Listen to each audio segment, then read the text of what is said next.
Today, the Federal Open Market Committee decided to lower our policy interest rate by a 1/4 percentage point.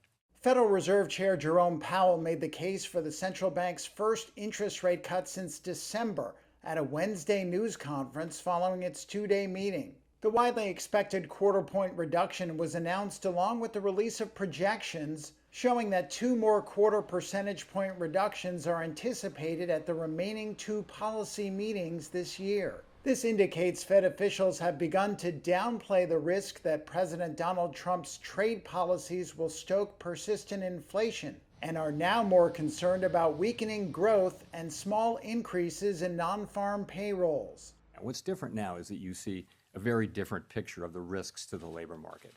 You've seen, we were looking at 150,000 jobs a month at the time of the last meeting, and now we see the revisions and we see the new numbers. And I don't want to put too much emphasis on payroll job creation, but it's just one of the things that suggests that the labor market is really cooling off.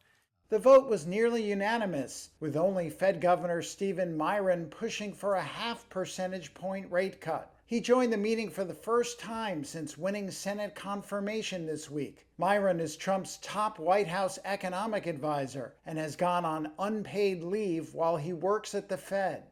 Does this compromise the Fed's independence from day-to-day politics? And relatedly, how can you maintain the public's perception the Fed is politically independent with this dynamic? Thank you.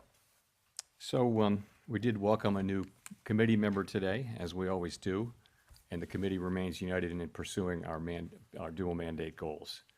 We're strongly committed to maintaining our independence, and beyond that, I really don't have anything to share.